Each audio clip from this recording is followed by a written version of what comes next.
En Viaje de Gracia, Contracorriente, una sección del licenciado Gustavo Helguera. Presenta Grupo Sancor Seguros.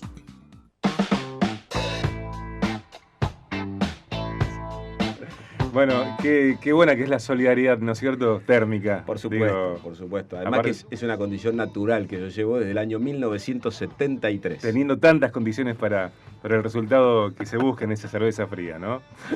¿Cómo va? Muy bien, la heladera humana acá está una vez más. Bueno, estuviste escuchando el programa como siempre, ¿no? Pero Escuchaste los saludos ayer, antes de ayer. Siempre. Siempre. Fiel a la radio y al equipo, así que acá estoy. Bueno, yo estoy con la información de esta columna de hoy tuya, Gustavo, y como siempre hacemos, le mandamos un saludo a la gente del Grupo Sancor Seguros Rosario, en particular a Marcela y a Diego, y un tema que, bueno, me parece realmente muy interesante porque tiene que ver con muchas cosas, además de lo estrictamente económico, como son las expectativas. El tema de hoy es las expectativas en la economía. Así es, vamos a charlar en este espacio. Estamos a punto de probablemente de que se genere un cambio de gobierno. Se generaron unas votaciones últimamente. La economía en tu vida deportiva, en tu vida social, etcétera. Vos tenés expectativas y esas expectativas hay veces desde el punto de vista económico uno trabaja con modelo de abstracción, pero cuando los libros fallan, ¿cómo operan las expectativas? O sea, vos fíjate que las expectativas movilizan. Para darte un ejemplo, si hay una buena noticia en materia económica o hay una buena perspectiva, se generan expectativas que se traducen en la bolsa, por ejemplo, en compra. Claro. Y cuando las cosas no andan tan bien, las expectativas son negativas, se materializa en ventas. Entonces las expectativas, aunque no terminen siendo una información que después en la práctica vos la veas reflejada, generan, motorizan. Te pasa a vos en tu vida de todos los días. Por eso, en este caso, vas a apelar al estudio de las conductas de las personas para analizar desde esa práctica, bueno, cómo cada uno de nosotros toma decisiones. Cuando falla el manual, hay que mirar a la persona cómo actúa. Y la persona actúa previendo un futuro, y ese futuro no se lo genera en función de una expectativa. Si la expectativa, si mirás un poquito más hacia atrás, vos la generás probablemente en función de tus experiencias anteriores, de tus vivencias, de cómo te planteás vos en un momento presente de cara a futuro. Pero ¿qué son las expectativas? Son previsiones que vos hacés, llamémonos agentes económicos, que realizamos cuando especulamos sobre algún tema que de futuro va a impactar en nuestra vida económica. O sea, es una idealización de lo que te va a suceder. En el plano personal, tu comportamiento está directamente relacionado con esas expectativas.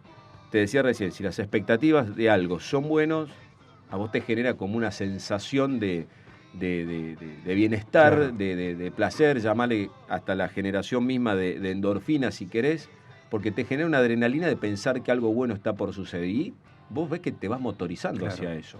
Te motiva. Te motivás, te automotivás. Gustavo, ¿y en el plano empresarial?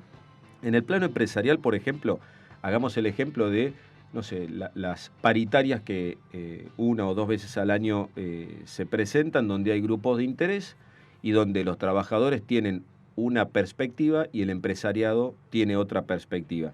Ambos tienen expectativas de una situación a futuro que, de llegarse a un acuerdo de que las expectativas de los dos van en la misma línea, se llega a un acuerdo consensuado. Cuando las expectativas son diferentes, las de uno y otro, ¿qué pasa? No se llega a un acuerdo. Por eso es que es importante, en materia de expectativas, cómo cada uno va pensando y cómo cada uno va planificando lo que está por venir. Y muchas veces, como te decía antes, tiene que ver con lo que te ha venido sucediendo. Y a veces no tiene que ver tanto con lo que dice el manual. Generalmente no tiene que ver con lo que dice el manual.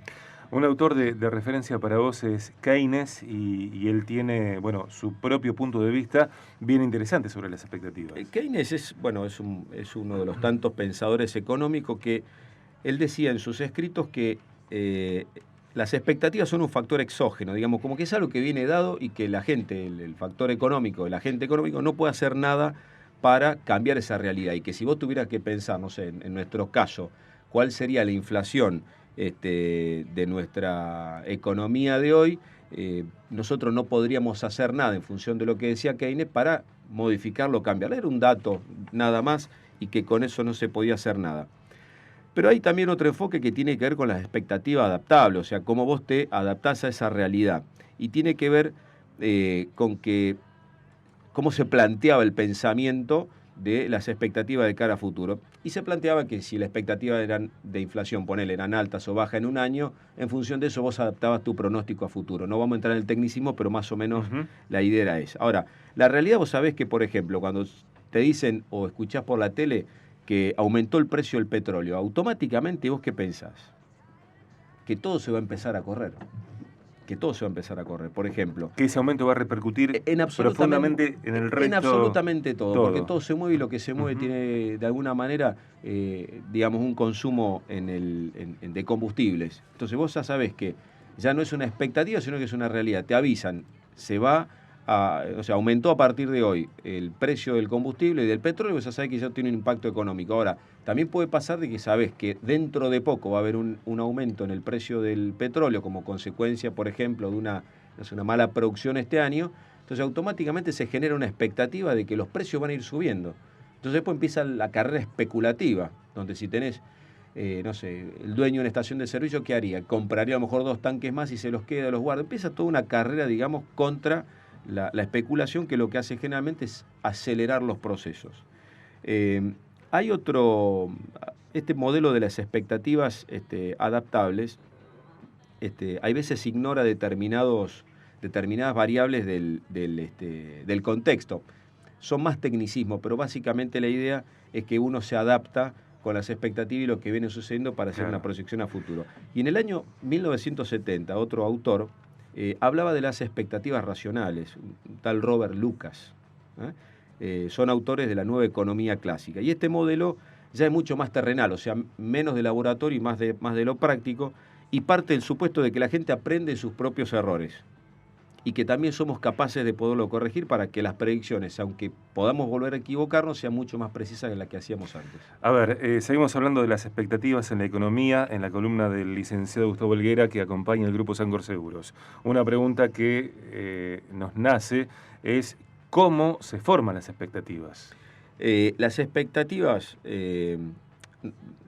partimos de pensar que usamos modelos económicos bien complejos para hacer cuentas y más, pero en la práctica solamente eso sale, no sé, lo hacen los académicos y hay veces solamente en las universidades. Pero las expectativas racionales para este análisis económico que venimos haciendo son determinadas, por ejemplo, en materia del dinero. Vamos a hablar de un caso concreto para ver si lo podemos encontrar la respuesta. Hay una ecuación cuantitativa que dice que cuando hay más dinero en circulación, que es lo que nos está pasando, ahora hay mucha plata en la calle porque se emitió a gran velocidad, dicen que los precios y la producción aumenta, y eso hay veces no se refleja. ¿Se entiende? O sea, hay más dinero, pero no hay más producción, porque hay veces la producción no tiene que ver simplemente con la posibilidad de que la gente lo compre, sino con la expectativa de que tu producción lo pueda seguir vendiendo a futuro. No en un presente inmediato, sino en un futuro. Entonces, este modelo de las expectativas racionales borra ese último efecto porque dice que no se produce más cuando hay más dinero en la calle. Y vos pensás que hay veces los anuncios del gobierno, por ejemplo, van generando esto que te comentaba antes, como una aceleración a la hora de tomar decisiones por el mero hecho de que existan noticias que pueden ser buenas o pueden no ser buenas. Y ahí es donde está la realidad versus las expectativas, y donde vos en ese gap, en ese medio, tenés que ir surfeando tu propia realidad. O sea, no quedarte solamente con la última noticia, pero tampoco solamente generar tus actividades productivas solamente en función de las expectativas. Quiere decir con esto que las expectativas tienen mucho que ver de lo técnico, pero mucho más que ver con la sensibilidad que tenemos cada uno de nosotros. Y que en economía, al ser una ciencia social, vos tenés que ser fiel a tus principios, tomar la información que hay, pero fiel a tus principios. No dejar de capacitarte, no dejar de formarte, no dejar de trabajar inteligentemente y no dejar de diferenciarte. Es algo que venimos charlando hace bastante. Y no dejar que la suerte, así porque sí, o las expectativas te tomen por sorpresa, cuando lo que hay que trabajar es forzándose inteligentemente en el pro del esfuerzo que cada uno de nosotros queremos hacer. Y también seguramente aplicar un poco de audacia, más allá de que a veces el entorno, el contexto o el panorama inviten a quedarse quieto, ¿no? Cuando hicimos ese análisis de la tasa interna contra la fábrica de ropa interior, hablamos de eso. Era, si vos te quedás con el dato meramente económico, puede ser que a lo mejor no cierre, pero la realidad es que todo el mundo se viste. Entonces, si vos sacás la cuenta, si no lo pondría porque, no sé, la presión impositiva para hacer determinado negocio es alto, bueno, pero hay igualmente fábricas que proliferan y que se diferencian, que se esfuerzan, que trabajan, que le encuentran el motivo por el cual ser más productivo que otro, se profesionalizan, etcétera. Neuroeconomía-medios.blogspot.com.ar es el blog de Gustavo, uno de sus blogs. En este que nombro trabaja casos de los Freaks Economics, es decir, temas que trabaja aquí en Contracorriente en Viaje de Gracia. Y si no, está obviamente la otra opción, que es gustavo-elguera.blogspot.com.ar, que es el blog más personal y enfocado a economía y consultoría en general. Gracias por la columna y gracias también por la temperatura. Viste, desde que llegué lo atemperé un poco más. Tenía calor, ahora hace frío.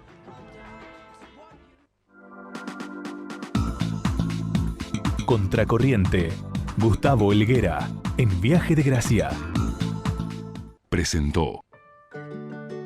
En Prevención Salud, la empresa de medicina prepaga del grupo Sancor Seguros, queremos que estés bien, aquí y ahora. Por eso, desarrollamos coberturas médicas y servicios pensados para tu tranquilidad y la de tu familia. Para más información, consulta a tu productor asesor de seguros o llama al 0810-888-0010. Prevención Salud. El bienestar se elige. Superintendencia de Servicios de Salud 0800-222-72583 www.sssalud.gov.ar. Número de inscripción 1679.